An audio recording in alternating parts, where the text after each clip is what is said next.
श्री शिवाय नमस्तु भयम। दोस्तों, जैसा कि आप सभी लोग जानते हैं कि 20 मार्च 2026 यानी शुक्रवार को पड़ रही है चैत्र महीने की नवरात्रि द्वितीया तिथि। और दोस्तों, ये वह तिथि है जो चैत्र मास में पड़ने वाली सबसे बड़ी तिथि है, क्योंकि ये शुक्रवार के दिन पड़ रही है और इसका बहुत ही बड़ा और विशेष महत्व होता है।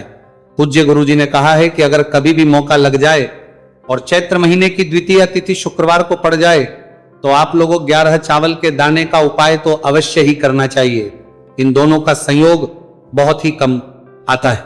इसी के साथ में गुरु जी ने अपने शिवपुराण कथा में बताया है कि इस दिन आपको 11 चावल दाने का उपाय तो आपको अवश्य ही करना चाहिए, क्योंकि ऐसा दिन पूरे साल में सिर्फ एक ही बार आता है। और दोस्तों, आप सभी लोग जानते हो कि शुक्रवार द्वितीया तिथि का अगर सबसे बड़ा कोई उपाय है तो वह 11 चावल के दाने वाला उपाय है। तो दोस्तों, इस शुक्रवार द्वितीया तिथि के दिन आप लोगों को इस 11 चावल दाने वाले उपाय को जरूर करना है। बहुत सारे लोग होंगे जिन लोगों ने इस उपाय को ना किया हो, मतलब पूरा साल निकल गया, उन्होंने किसी भी दिन इस 11 चावल के दाने वाले उपाय को ना किया हो। पर दोस्तों, आपके पास एक आखिरी मौका बचा हुआ है, जो कि 20 मार्च शुक्रवार द्वितीया तिथि के दिन है।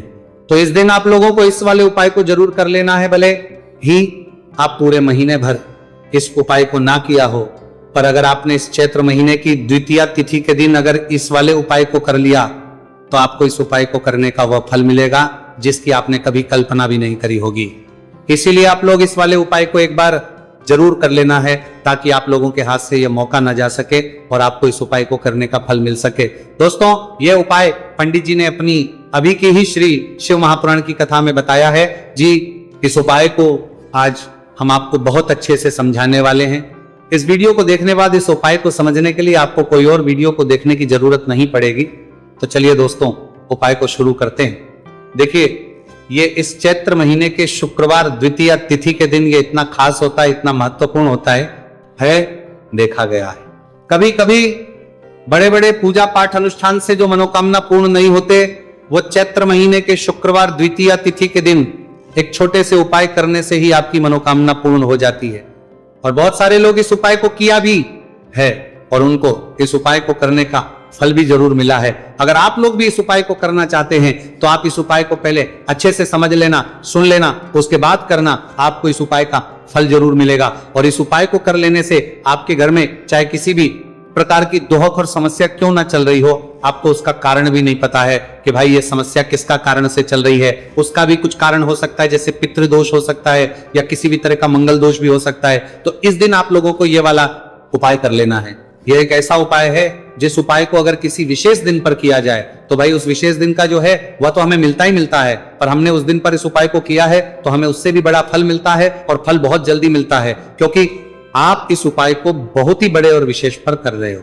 तो चलिए अब उपाय के बारे में बात करते हैं, लेकिन उससे पहले आप लोगों को यह जानना आवश्यक है कि आखिर ये उपाय किस समय करना है, किसको करना है और कैसे करना है।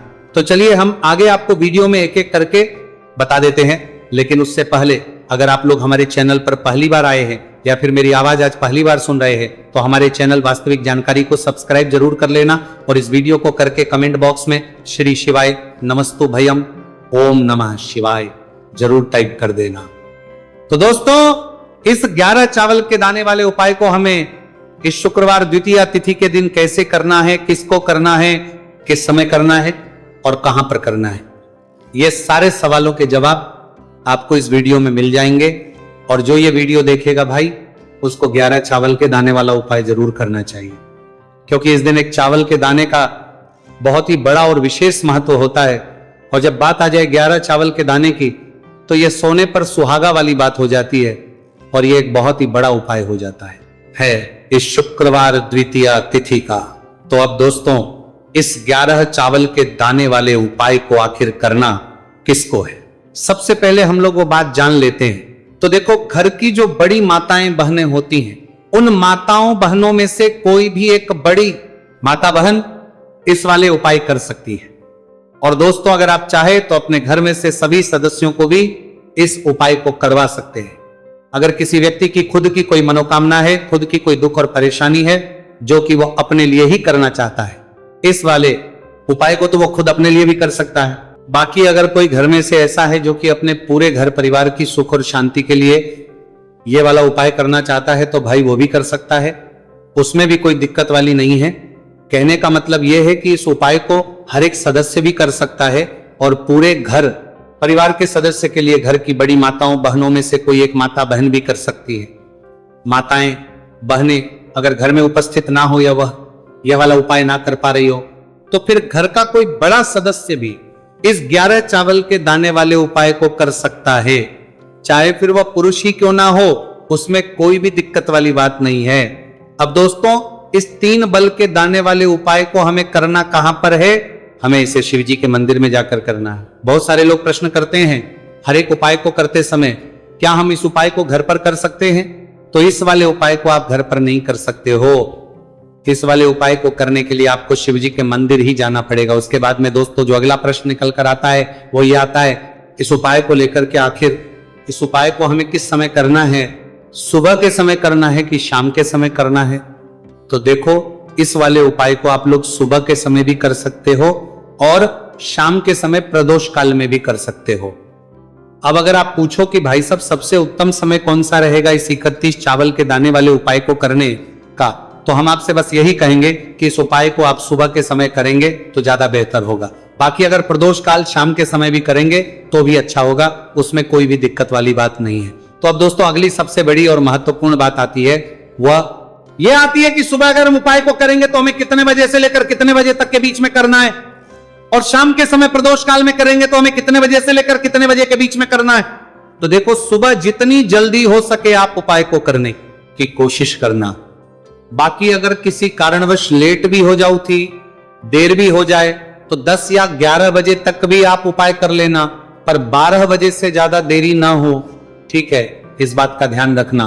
उसके बाद में दोस्तों अगर शाम के समय प्रदोष काल की बात करें, प्रदोष काल का जो समय है होता है वह शाम के 6 बजे से शुरू हो जाता है। मतलब शाम के 6 बजे से लेकर 7 बजे के बीच का जो समय होता है यह समय प्रदोष काल का समय होता है। पर अभी जो मौसम चल रहा है इस मौसम में जो है शाम बहुत देरी से होती है, तो आप इस उपाय को 7 या 8 बजे के बीच में भी कर सकते हो। मतलब शाम के 6 बजे से 8 बजे के बीच में आप कभी भी इस वाले उपाय को कर सकते हो, उसमें कोई भी दिक्कत वाली बात नहीं है। अब दोस्तों यहां पर इस उपाय को लेकर एक और सबसे बड़ी बात यह निकल कर आती है कि इस 11 चावल के दानों को हमें लेना कहां से होता है और हमें इस उपाय को करने के साथ में क्या और कुछ भी सामग्री ऐसी होती है जो शिव जी के मंदिर लेकर जानी पड़ रही थी। तो देखो यहां पर हम आपको बता दें, सबसे पहले आप लोग ये जान लो कि ये जो 3 चावल के दाने वाला उपाय है, सिर्फ और सिर्फ आप उपाय की सामग्री लेकर कभी भी शिव जी के मंदिर मत जाना, क्योंकि हमें भगवान के सामने यह नहीं दर्शा है कि अगर हम भगवान शिव जी के मंदिर आए हैं तो अपने फायदे के लिए आए हैं। तो इसीलिए जो भी पूजन सामग्री है, उपाय सामग्री है 11 चावल के दाने, इसके साथ में आपको पूजन सामग्री भी जरूर लेकर जाना है। देखो अगर सुबह के समय उपाय कर रहे हो तो सीधी सी बात है 1 लोटा जल तो आप लेकर जाओगे ही जाओगे। वही 1 लोटा जल अगर मिट्टी का जल हो तो बहुत अच्छा रहेगा। मिट्टी का जल कैसे बना आता है इसके लिए हमने पहले से बहुत सारी वीडियोस बना दी है आपके पास। इस दिन एक आखिरी मौका रहेगा मिट्टी का जल शिवजी पर चढ़ने का और उपाय को करने का, बहुत बड़ा आपको इस दिन फल मिलेगा। तो इसीलिए इस दिन हो सके तो भाई मिट्टी का जल चढ़ाना, तो अपने साथ में कम से कम 1 लोटा जल तो आपको लेकर जाना ही जाना है। अगर मिट्टी का जल नहीं है तो घर का जल भी आप इस्तेमाल कर सकते हो। इसके अलावा जो भी पूजन सामग्री है, देखो 11 के दाने ये अलग आपके रहेंगे और जो आपकी पूजन सामग्री रहेगी वो अलग रहेगी। पूजन सामग्री में आप जो भी चीज लेकर जाना चाहे वो लेकर जा सकते हैं। एक बेलपत्र भी लेकर जा सकते हैं, उसमें कोई भी दिक्कत वाली बात नहीं है। वहीं अगर हम बात करें शाम के समय की, तो शाम के समय शिव जी पर जल नहीं चढ़ता है, इसीलिए शाम के समय आप लोग एक दीपक तैयार कर लें जो कि गोल तीखा आटे का, शुद्ध देसी गाय का घी का होगा, है ना। इस बात का आप लोगों को ध्यान करना है। और इस दीपक को आपको घर से जलाकर नहीं लेकर जाना है, भगवान शिव जी के मंदिर में जाकर ही जलाना है। इस बात का भी आप लोगों को ध्यान रखना है। अब दोस्तों यहां पर हमें इस बात को समझना है कि ये 11 चावल के दाने हमें लेना कहां से है। क्या हमें दुकान से लेकर आना है या हमें अपने घर से लेना है या कहां से लेकर आना है और कौन से चावल लेना है, क्योंकि चावल भी बहुत प्रकार के होते हैं। तो देखो, इन सभी सवालों के जवाब आप लोग एक बात में सुन लो कि भाई जो उपाय है, इस उपाय में आपको ये नहीं देखना है कि भाई कौन से चावल है कौन से चावल नहीं है। बस जो भी चावल ले रहे हो वो चावल का दाना सबूत होना चाहिए, मतलब साबुत होना चाहिए, टूटा हुआ नहीं होना चाहिए, कटा पीटा नहीं होना चाहिए। ये बात आपको ध्यान रखना है। बाकी आपका चावल बासमती हो या सादा चावल हो या कोई सा भी चावल हो, उसमें कोई भी दिक्कत वाली बात नहीं है। तो सीधी सी बात है कि आपके घर के रसोई घर में जहां पर आप बनाते हो, वहां पर जो भी चावल आपके उपस्थित हो, उन चावलों में से अपनी एक कटोरी भर लेना या एक मुट्ठी चावल अलग से निकाल कर रख लेना, क्योंकि हम 11 चावल ही यहां पर इस उपाय में लेने वाले हैं। तो हमें ये चावल के दाने गिनकर निकालने पड़ेंगे। इस बात का आप लोगों को ध्यान रखना है। तो अपने उस चावल की कटोरी में से या चावल में से 11 ऐसे चावल के दाने आप लोग निकाल लो जो कि टूटे हुए ना हो, कटे पीटे ना हो, कोई दाग ना लगा हुआ हो, है ना। अच्छे साबुत चावल के दाने 31 दाने आप लोग निकाल कर रख लो और इन्हें किसी भी एक कागज की पड़िया में या किसी एक छोटी सी कटोरी में आप लोग रख लो, ताकि यह सुरक्षित रहे, आपके एक भी चावल का दाना इधर उधर ना हो और आपका उपाय भी पूरा अच्छे से हो जाए। तो भाई जैसे ही आपका उपाय की जो सामग्री है, 11 चावल के दाने ये तैयार हो जाते हैं, उसके बाद में आपको जो भी अपनी पूजन सामग्री है, सुबह समय कर रहे हो तो एक लोटा जल और एक बेलपत्र या पूजन सामग्री जो लेकर जाना चाहो उसकी भी तैयारी कर लेना।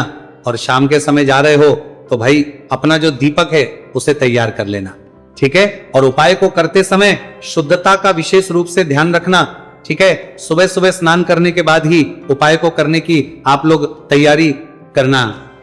उसके बाद अगर शाम के समय की बात करें तो शाम के समय आपको स्नान करने की जरूरत नहीं है, पर शुद्धता ध्यान रखना है।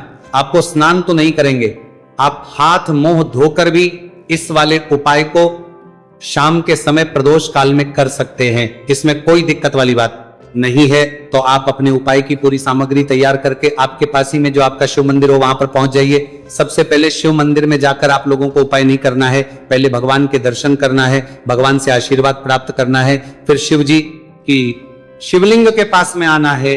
शिवलिंग के पास में आने के बाद जो पूजन सामग्री लेकर आए हुए हैं, जैसे कि सुबह गए हुए होंगे तो एक लोटा जल और जो भी पूजन सामग्री लेकर आए हैं आप उनसे भगवान शिव जी की पूजन कीजिए। सबसे पहले तो एक लोटा जल ही चढ़ेगा, फिर आपको एक बेलपत्र श्री शिवाय नमस्तु भयम का जाप करते हुए शिवलिंग पर चढ़ा देना है। उसके बाद में आपकी पूजन सामग्री चढ़ेगी। उसके बाद में अगर दोस्तों शाम के समय अगर आप इस उपाय को कर रहे हो तो अपने साथ कम से कम एक जो दीपक है गोलबाती का जो आप अपने साथ में लेकर गए हो, उस दीपक को मंदिर में जाकर अपनी माचिस से जलाना है और उस दीपक को शिवलिंग के पास में रखना है, ठीक है। इस दीपक को रखने के बाद ही आप लोगों को अपना ये वाला उपाय शुरू करना है। और दीपक को ज्यादा पास में मत रखना, वैसे भी गर्मी पड़ रही है, भगवान शिव जी को आंच नहीं लगनी चाहिए, है ना। तो भाई जैसे ही आपकी पूजा अर्चना हो जाती है, आप भगवान शिव जी को प्रसन्न कर लेते हैं। उसके बाद शिवलिंग के पास ही में आप कहीं पर बैठ जाइए सामने, या आसपास जिस जगह पर आपको बैठना हो वहां पर बैठ जाइए और अपने वह 11 चावल के दाने अपने सामने निकाल कर रख लीजिए, क्योंकि अब यहां पर उपाय को यहां पर करने की आपको तैयारी करना है। और इस तरीके से जब आप उपाय करेंगे, पूजन सामग्री करने के बाद, पूजन अर्चना करने के बाद, तो आपको उपाय का फल बहुत जल्दी और बहुत होकर मिलेगा। तो अपने चावल के अपने सामने निकाल कर रख लेना। और ये जो उपाय है ये आपकी सीधे हाथ की हथेली से होगा, इसलिए इस बात का भी विशेष रूप से ध्यान रखना है। तो सीधे हाथ की हथेली का प्रयोग करके ही आप लोग अपना इस वाले उपाय को करना। अपने सामने जो भी आपके कागज की पुड़िया है उसको खोलकर रख लो, या कटोरी है तो भाई उसे अपने सामने रख लो और अपने वो 11 चावल के दाने निकाल लो, ठीक है। उसके बाद में दोस्तों अब आपको क्या करना है कि शिवलिंग आपके सामने होगी तो आपने वो 11 चावल के दाने एक एक करके जहां पर आपने बेलपत्र चढ़ाए हैं आपको शिवजी के शिवलिंग के ऊपर चढ़ाना है। कहां पर चढ़ाना है? शिवलिंग के ऊपर चढ़ाना है और कहीं पर भी नहीं चढ़ाना है। आपको अपने हथेली से तो शिवलिंग के ऊपर चढ़ाना है, भले ही फिर वो अपने आप जलाधारी पर गिर जाए, ये मतलब वहीं पर गिर जाए, उसमें कोई दिक्कत वाली बात नहीं है, पर आप चढ़ाओ शिवलिंग के ऊपर। तो आपको क्या करना है, अपना पहला चावल का दाना उठाना है, श्री शिवाय नमस्तु भयम बोलना है और शिवलिंग पर चढ़ देना है। इसी तरीके दूसरा चावल का दाना उठा है, शिवलिंग पर चढ़ना है और मंत्र बोल देना है। और फिर तीसरा चावल का दाना उठाना है, श्री शिवाय नमस्तु भयम बोलना है और चढ़ देना है। इसी प्रकार से आपको पूरे 11 चावल के दाने एक एक करके शिव जी के शिवलिंग के ऊपर चढ़ाना है और भगवान से प्रार्थना करते जाना है। मतलब प्रार्थना तो आपको आखिरी में करना है, पर हर एक चावल के दाने को चढ़ाते समय श्री शिवाय नमस्तु भयम जरूर बोलना है। उसके ही में यह चावल का दाना शिवलिंग के ऊपर आपको चढ़ाना है। जैसे ही आपके 11 चावल के दाने शिवलिंग के ऊपर चढ़ते हैं तो भाई उसके बाद में आपको क्या करना है, भगवान से अपनी मनोकामना बोलना है। मनोकामना भी कब बोलना है, जब आपका 11 चावल का दाना आपके सीधे हाथ की हथेली में हो और आप उसे चढ़ाने के लिए जा रहे हो। श्री शिवाय नमस्तु भयम बोलकर उस आखिरी चावल के दाने को शिवलिंग के ऊपर चढ़ा देना। भगवान से फिर अपनी वो मनोकामना बोल देना, जिस मनोकामना के लिए आप लोग अपना ये वाला उपाय कर रहे हो, जिस भी दुहक और परेशानी के लिए आप लोग अपना ये वाला उपाय कर रहे हो। उसके बाद में जैसे ही आप अपनी मनोकामना बोल देते हो, आपका ये वाला उपाय पूरा हो जाता है। पर दोस्तों, उपाय को करने के बाद आप लोगों को 2 मिनट भगवान शिव जी के मंत्र का जाप जरूर करना है। और मंत्र का जाप करने के बाद भगवान से एक और बार करना है अपनी मनोकामना के लिए या अपनी जो भी दुख और परेशानी है उसके लिए। इसके बाद में आप लोग भगवान को देखकर, भगवान से प्रार्थना करके, उनसे आशीर्वाद लेकर वहां से उठ सकते हैं और अपने घर पर जा सकते हैं। बस दोस्तों, यहां पर यह वाला उपाय पूरा हो जाता है। इस तरीके से जो भी व्यक्ति छोटी छोटी ची का ध्यान रखते हुए इस 11 चावल के दाने वाले उपाय को करेगा, निश्चित सी बात है उसे उसकी मनोकामना पूरी होगी और जो भी दुख और परेशानी है वो भी बहुत ही जल्दी दूर होंगे। तो दोस्तों, ये थे पूज्य गुरु जी द्वारा बताए गए कुछ बहुत ही खास उपाय। अगर आपको जानकारी अच्छी लगी हो तो वीडियो लाइक करिएगा। मिलते हैं फिर एक नए वीडियो के साथ। श्री शिवाय नमस्तु भयम।